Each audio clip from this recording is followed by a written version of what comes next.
Magnitude multiplied by a cap, where a cap is a unit vector in the direction of a. Unit vector का मतलब क्या है? एक ऐसा vector है जिसका मैग्नीट्यूड कितना है चाहिए। तो now let us call representation of vector, new topic that is called representation of a vector. Representation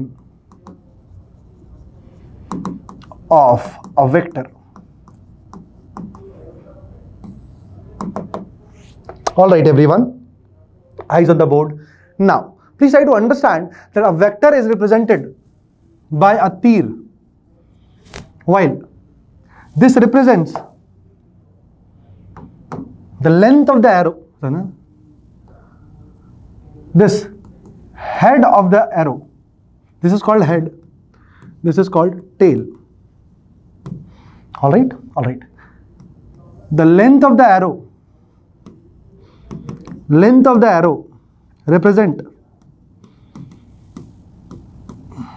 arrow represents, क्या रिप्रेजेंट कर रहा है प्लीज बता सकते हैं क्या? Magnitude of the vector, magnitude of the vector. ठीक है, वापस से बोल रहा हूं, L represents the length of the arrow, represents magnitude of the vector. All right, again moving on, है ना। This head represents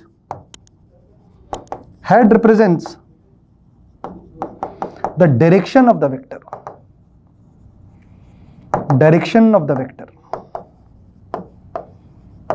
I hope आपको दोनों बात समझ में आई है। प्लीज टेल मी यस और नो बेटा, प्लीज टेल मी यस और नो, जल्दी से। Length of the arrow represents the magnitude of the vector, while head represents the direction of the vector, किस दिशा में। This is called vector A. इसको बोला कैसे जाएगा बेटा? नोटेशन क्या है? वेक्टर ए, है ना, वेक्टर ए।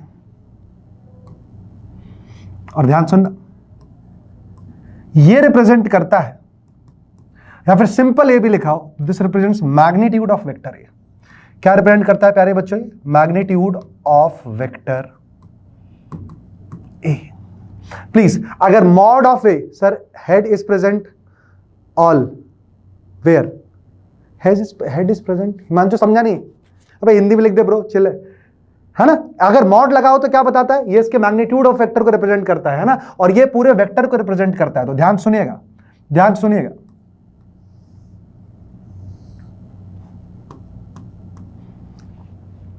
तो किसी वेक्टर को लिखने के लिए, ध्यान सुनिएगा, किसी वेक्टर को लिखने के लिए क्या क्या चाहिए होगा? एक मैग्नीट्यूड चाहिए होगा और एक डायरेक्शन चाहिए होगा। तो always remember, vector a can be represented bye A into a cap.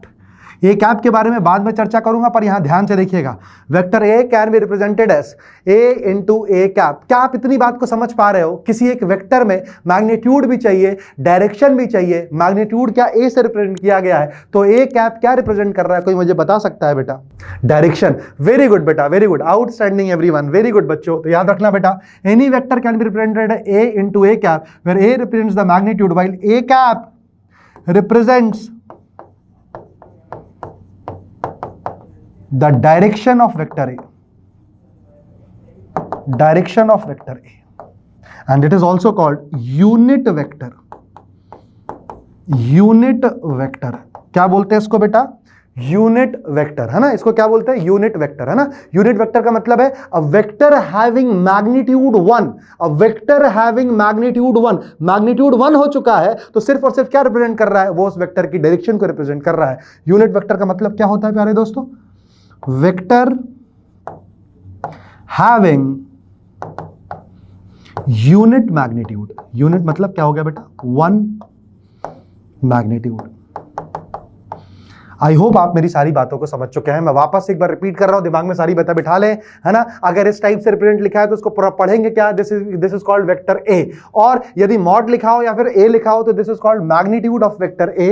And any vector can be represented by magnitude multiplied by a cap, where a cap is a unit vector in the direction of a. Unit vector का मतलब क्या है? एक ऐसा vector जिसका magnitude कितना है चाहिए? तो 1। समझ में आ गया? तो बेटा हार्ट रिएक्ट करना नहीं बोलेंगे। देखो बेटा, प्रेम की कमी नहीं होनी चाहिए मुझे अगर प्रेम की कमी होगी तो दिक्कत हो जाएगी दोस्तों। Thank you so much Anpreet. Motion है तो भरोसा है।